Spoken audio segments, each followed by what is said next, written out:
నమస్తే అందరికీ. ఇవాళ మన స్టూడియోలో మనతో పాటు ఆర్బి సుధా గారు ఉన్నారు, celebrity astrologer and life coacher to. ఈ నెల ఆగస్ట్ నెల ఫలితాలు ద్వాదశ రాశుల వారికి ఎలా ఉన్నాయో మేడం అడిగి తెలుసుకుందాం. మరి ద్వాదశ రాశుల వారి గురించి తెలుసుకోవడమే కాకుండా వాటి రెమెడీస్ కూడా మేడం అడిగి తెలుసుకుందాం. Let's go. నమస్తే మేడం. నమస్తే అమ్మా. అప్పుడే మళ్ళీ మనకి ఆగస్ట్ వచ్చేసింది. ఈ ఆగస్ట్ లో ద్వాదశ రాశుల వారికి ఎలా ఉండబోతుంది? తప్పక చూద్దాం. ఫస్ట్ జనరల్ గా అయితే ఫస్ట్ మేషరాశియే, బట్ జనరల్ గా అయితే ఏంటంటే గోచారం మాట్లాడుకోవాలి. మనం గోచార రీత్యా మనం ఏంటంటే రాశి ఫలితాలు చెప్పడం అనేది జరుగుతుంది. ఇప్పుడు మనం చూసాము అంటే మేషంలో ఏమీ లేదు, అంటే ఏ గ్రహం లేదనమాట. సంచారం ఎక్కడ జరుగుతోంది అంటే వృషభ రాశిలో మనకి మార్స్ సంచారం, at the same time Jupiter సంచారం జరుగుతోంది. అలాగే మీనంలో మనకేమో రాహు సంచారం జరుగుతోంది. మనకి కుంభంలో శని మోస్ట్ ఇంపార్టెంట్, అంటే ఏంటి, కుంభ శని ఉన్నాడు, at the same time retrograde లో ఉన్నాడు, అంటే వక్రించి ఉన్నారనమాట.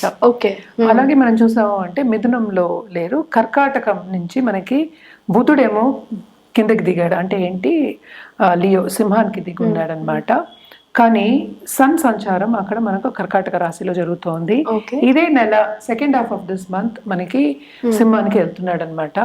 కానీ మోస్ట్ ఇంపార్టెంట్ ఇంకోటి ఏంటంటే ఈ నెలాఖరిని, ఆగస్ట్ నెలాఖరిని మనకి బుధుడు ఉన్నారు కదా, బుధుడేమో రిట్రోగ్రేడ్ అయ్యి మళ్ళీ కర్కాటక రాశికి వెళ్తున్నాడు అనమాట. సో రెండు రిట్రోగ్రేడ్ ప్లానెట్స్ ఉన్నాయి ఇప్పుడు మనకి, ఒకటేమో శని, ఇంకోటేమో మనకి బుధుడు. అలాగే మనం చూసాము అంటే మనకి శుక్రుడు కూడా, శుక్ర గ్రహం కూడా మనకి ఎక్కడ ఉందంటే మనకి లియో, అంటే సింహంలో ఉందన్నమాట. ఈ నెలాఖరికి కన్యకి వెళ్తోంది. కన్యలో ఎవరున్నారు? కేతు ఉన్నాడు. కేతు వీనస్ కలిసి వస్తున్నాయి అనమాట. ఇవి మేజర్ సంచారాలు ఇవి. ఇవన్నిటిని బట్టి మనం ఏంటంటే ద్వాదశ రాశుల గురించి మాట్లాడుకుంటూ ఉంటాం. సో ఫస్ట్ ఎప్పుడు మనం మాట్లాడుకునేది ఏంటంటే మేషరాశి.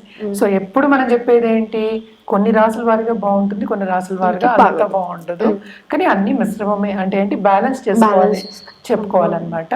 సో ఇప్పుడు మాట్లాడుకుందాం మ్యామ్. ఇప్పుడు ఈ ఆగస్ట్ నెలలో కర్కాటక రాశి వారికి ఎలా ఉండబోతుందో వివరించండి. కర్కాటక రాశి వాళ్ళకి బాగుంటుందని చెప్పుకోవాలి, ఎందుకంటే ఈ రాశిలోనే మనకి సన్ సంచారం, అంటే సూర్య సంచారం జరుగుతుంది. సో సెకండ్ లార్డ్ కూడానే ఉన్నారు కనుక డబ్బు సంపాదించే ఛాన్సెస్ ఎక్కువ కనిపిస్తున్నాయి, అంటే ఏంటి సంపద వచ్చే ఛాన్సెస్ ఎక్కువ కనిపిస్తున్నాయి. అలాగే ఏంటంటే మనకి గురు సంచారం కూడా చాలా మంచి సంచారం ఈ రాశి వాళ్ళకి. ఇక్కడ మైనస్ ఏంటంటే అర్ధాష్టమ శని ఉంది, రాంగ్. దీంట్లో మైనస్ పాయింట్ ఏంటంటే అష్టమ శని జరుగుతోంది, కానీ శని ఏమో రిట్రోగ్రేడ్ లో ఉన్నారు, 8వ ఇంట్లో ఉన్నారు కనుక ఈ నెల బాగుంటుంది. చాలా వీళ్ళకి చాలా ఎంజాయ్ చేస్తారనే చెప్పుకోవాలి, హ్యాపీగా ఉంటారనే చెప్పుకోవాలన్నమాట. ఏ విషయాల్లో అంటే కెరియర్లో విస్తరింపు అనేది జరుగుతుంది, తప్పక వీళ్ళకి స్థానచలనం అనేది ఉంటుంది. At the same time increment వచ్చే ఛాన్సెస్ కూడా ఎక్కువ కనిపిస్తున్నాయి అన్నమాట. బాగుంటుందని చెప్పాలి. అలాగే నిరుద్యోగులకి ఉద్యోగ అవకాశాలు వస్తాయి.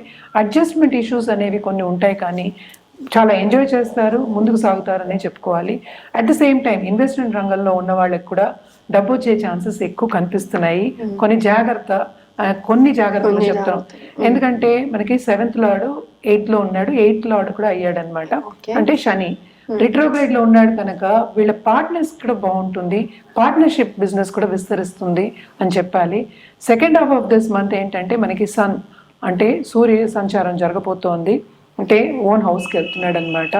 అలాగే బుధ సంచారం జరుగుతోంది, మళ్ళీ కర్కాటకానికి వస్తోంది, రిట్రోగ్రేడ్ అయి వస్తున్నాడు కనుక అప్పుడు మిశ్రమంగా ఉంటుంది అని చెప్పాలన్నమాట. First half of this month బాగుంటుంది, ఇందాక నుంచి నేను అదే చెప్తున్నాను. 3rd హౌస్లో మనకి కేతు ఉన్నాడు కనుక క్రియేటివ్ ఫోర్సెస్లో కొన్ని ఆటంకాలు వచ్చే ఛాన్సెస్ ఉన్నాయి.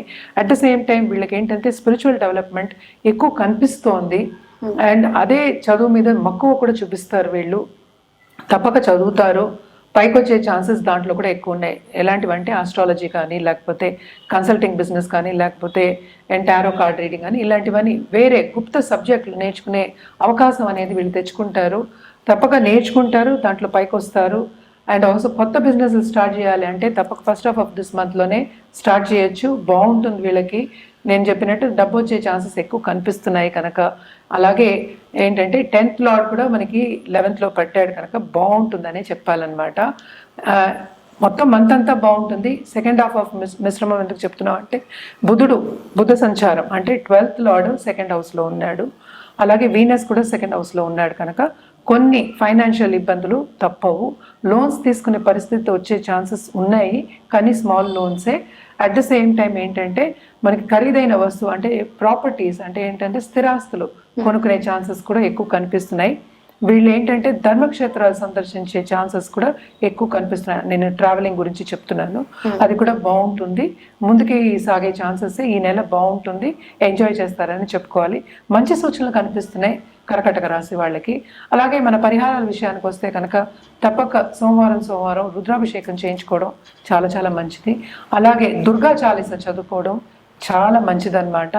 మనం ఒక గోవు కానీ లేకపోతే ఒక డాగ్ అంటే కుక్కకు కానీ మనం ఫుడ్ పెట్టడం అనేది చాలా మంచిదన్నమాట. అలాగే ఇది వర్షాకాలం కనుక తప్పక ఓల్డ్ ఏజ్ హోమ్కి వెళ్ళి మనం గొడుగులు దానం ఇవ్వడం అనేది ఇంకా మంచిది. ఇవన్నీ మీకు ఏంటంటే పాజిటివ్ దారికి తీసుకెళ్తాయి అని మంచి సూచనలే కనిపిస్తున్నాయి, కానీ ప్లస్కి ప్లస్ ఉంటే ఇంకా బాగుంటుంది కదా. సో తప్పక చేయండి, ఇంకా బాగుంటుంది. ఓకే, మనం ఇప్పుడు పరిహారాల గురించి మాట్లాడుకోవాలి అంటే ఈ నెల ఆగస్ట్ నెల జనరల్గా చెప్పుకోవాలి అంటే మనం కుమారి పూజ చేసుకోవడం అనేది చాలా మంచిది. ఎందుకంటే దాంపత్య జీవితం ఇప్పుడే స్టార్ట్ చేసే వాళ్ళకి కానీ లేకపోతే కొత్తగా పెళ్ళి అవ్వాలి అనుకునే వాళ్ళందరికీ చాలా బాగుంటుంది.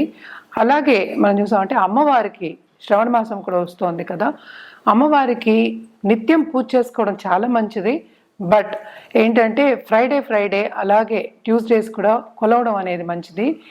లక్ష్మీదేవికి స్పెషల్లీ కొలవడం ఈ నెల చాలా బాగుంటుంది. తప్పక చేసి చూడండి, మీకు అన్నీ మంచి జరుగుతాయి.